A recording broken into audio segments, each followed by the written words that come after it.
Hey guys, I'm going to continue reading chapter 7. This is when Fudge gets a bird. And let's see where we were.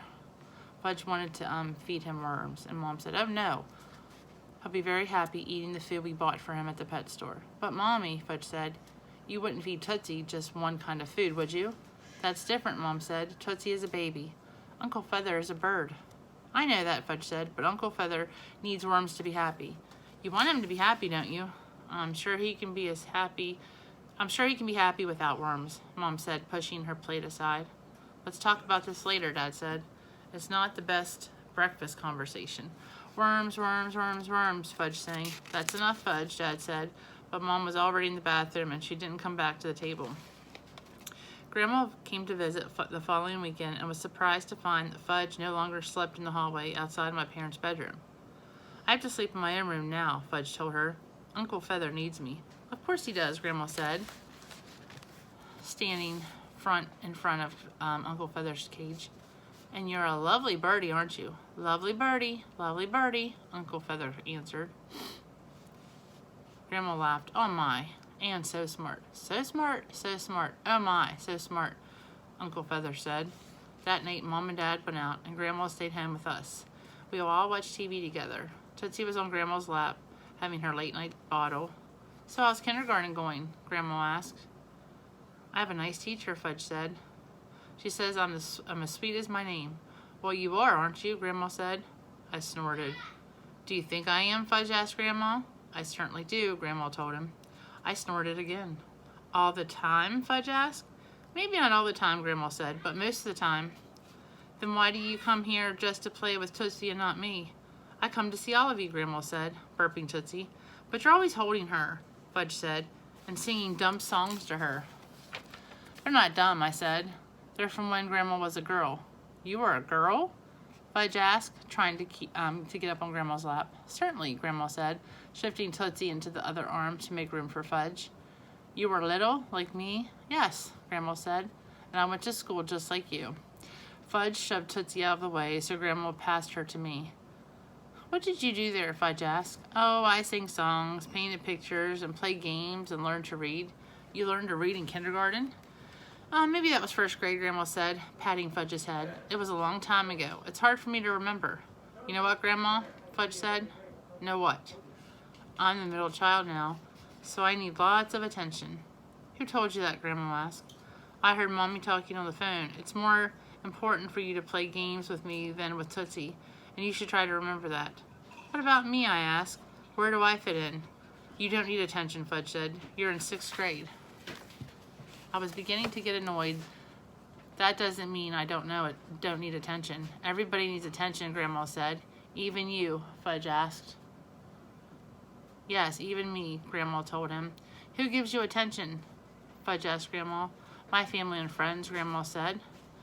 "You should get a bird," Fudge said. "A bird would give you lots of attention. A bird wouldn't care if you were a middle child or not." "Neither would a dog," I said. "You should get a dog like Turtle." As soon as he heard his name, Turtle looked up and barked. Tootsie opened her eyes and said, "Gaga, goo goo." "That's right," I told her, "and I'll get back to sleep." Grandma went upstairs to tuck Fudge into bed, and I went up to put Tootsie into her crib. "Good night, sleep tight," Grandma said to Fudge. "Good night, sleep tight, sleep tight. Good night," Uncle Feather called. Grandma dropped the cover over his cage. It's the only way to shut him up. And even then he kept on calling, good night, until I kicked the base of his cage.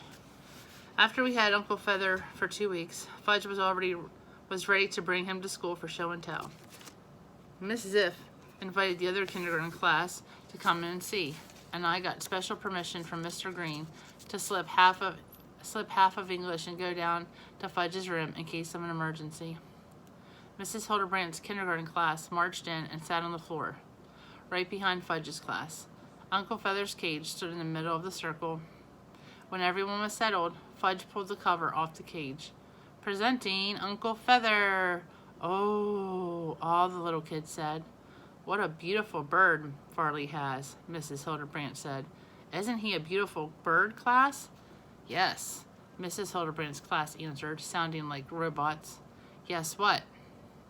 Mrs. Hildebrandt asked. "Yes, Farley has a beautiful bird," her class said. He speaks French, Fudge said. Does he really? Mrs. Hildebrand asked. Yes, Fudge told her. Well, what a coincidence, Mrs. Hildebrand said. So do I. She went right up to Uncle Feather's cage, bent way over, and said, Parlez-vous français? Uncle Feather cocked his head, looked straight at her, and said, Bonjour, stupid. So, Chapter 8, Naturally Fortified. I want to be a ghost for Halloween, Fudge said. A scary, scary ghost. I think I can arrange that, Mom said. She was feeding Tootsie purple mush from a jar. Tootsie lets half of every spoonful ooze right back out of her mouth so that Mom has to scrape it off her face and start all over again. It takes 3 tries to finish off 1 baby spoonful. Feeding Tootsie can be an all-day project. What about you, Peter? Mom asked. What do you want to be for Halloween? 6th graders don't wear costumes, I said. Really? Mom said. When I was in 6th grade. That was a long time ago, I said, interrupting her. 100 years or more, Fudge asked. Not quite, Mom told him. What's Tootsie going to be for Halloween? Fudge asked. A baby, I told him. Ha ha, Peta, Fudge said, laughing. You're funny. Every time Fudge laughs, Tootsie laughs too. And when she laughs with her mouth full, she really makes a mess. So now she had plums all over her face, plums drooling down onto her bib, plums stuck in her hair, and plums covering her rattle, which she banged on her tray as she laughed. Turtle hangs around when Mom feeds Tootsie. He's developed a taste for baby food. Mom says it isn't good for him. He needs to chew up hard food to exercise his teeth and jaws. Once a week I give him a special tablet to help his breath.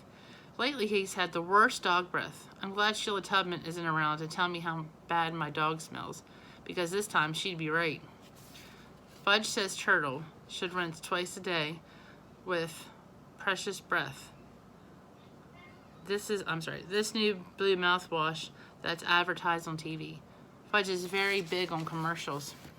He memorized all of them, and when we go to the supermarket, he drives us up the wall, reciting the dumb jingles about why we should buy this project instead of that one. It's why we should buy this product instead of that one. My father spends his mornings up at the university library and works at home in the afternoons. How's the book coming? I asked him one day when I got home from school. Slowly, Peter, he said, very slowly. I'm still gathering information. I hope to finish my research by Christmas and start the actual writing after the holidays. Fudge stood in the doorway, nibbling a piece of cheese. Dr. Seuss can write a book in an hour, he said. How do you know that? I asked. I don't, but I bet he can, Fudge said. 1 fish, 2 fish, red fish, blue fish. Do you like green eggs and ham? I do. I like them, Sam I am. Okay, that's enough, I said. Boys, I'm trying to work now, Dad said. Do you think you could move to another room? Later, we were watching the 6 o'clock news when Fudge's favorite commercial came on the air. Oh, look, he said. It's my dancing cats. And he put down his Lego bricks and watched. Everybody knows that cats really can't dance, I told him. It's just a lot of fancy camera work. Shut up, Peta, he said. Then he turned to Dad. They have cat food commercials and dog food commercials and people food commercials. So how comes they don't have bird food commercials? That's a good question, Fudge, Dad said, without really answering it. Minor birds of the world unite, I began, trying to think of a clever commercial for bird food. What's unite? Fudge said. Never mind. You sound like Uncle Feather when you say things twice, Fudge said. It's contagious, I told him. What's contagious? Forget it, I said. We should feed Uncle Feather Choco, Fudge said. If you give it to the one you love first thing in the morning, you don't have to worry about the rest of the day. It has 45 vitamins. No, I said, that's not it. It's fortified with vitamins. That's what I said, 45 vitamins. Not 45, I told him, fortified. And I spelled it for him, Fortified. That means vitamins have been added. It does? Fudge asked. Yes, I said, and anyway, you shouldn't believe everything you see on TV. Right, Dad? That's right, Dad said. You lie when you make up commercials, Fudge asked. Do you lie when you make up commercials, Fudge asked? No, but sometimes we exaggerate, Dad said. What's exaggerate, Fudge asked. We embellish to make a point, Dad said. What's embellish? Sometimes Dad has to stretch the truth, I explained. Thank you, Peter, Dad said. That's a very good way of putting it. How do you know so much, Peta?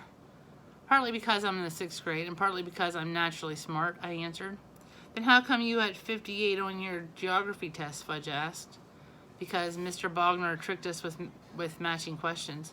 What's matching questions? It's what the teachers do to prove you aren't as smart as you think, I said. You'll find out someday. But I am as smart as I think, Fudge said. So there. I wasn't about to get into an argument over that one. On Friday afternoon, Alex and I were downtown. We stopped off at the movie theater, and we had to look at the display of Superman photos. I had already seen Superman in New York, but Alex had missed it. So we decided that when it comes to town, we'll try to go and see it together.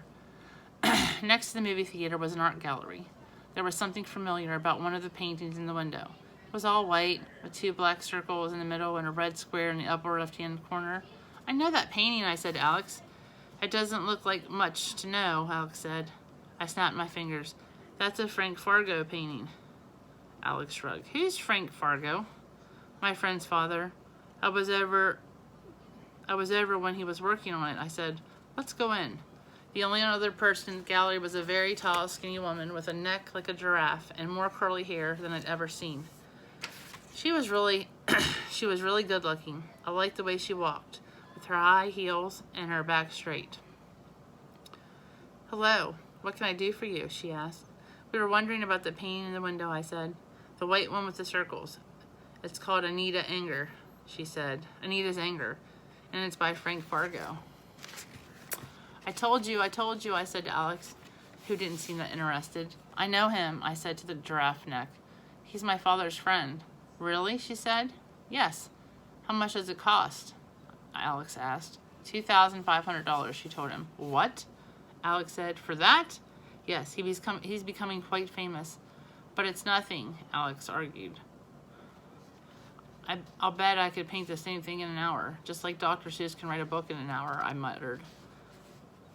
What's that got to do with it? Alex asked. Nothing. Forget it.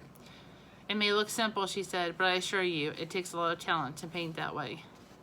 That night, I asked my parents if they knew that Frank Fargo was becoming famous. Yes, Dad said. Didn't you? No, nobody told me.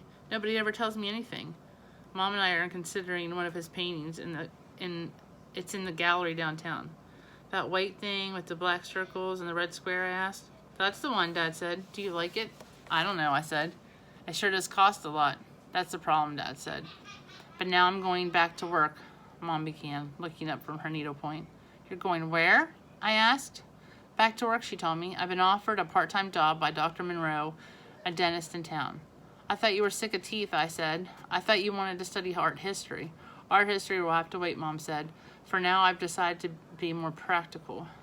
I looked at Dad. It's because of the book, I thought. That stupid book. You wouldn't have to be practical if Dad was president of the advertising agency, would you? Peter, Mom sounded angry. That's not a very thoughtful thing to say. That's not a very thoughtful thing to say. I didn't care if she felt angry because I did too. It's all right, Anne, Dad said.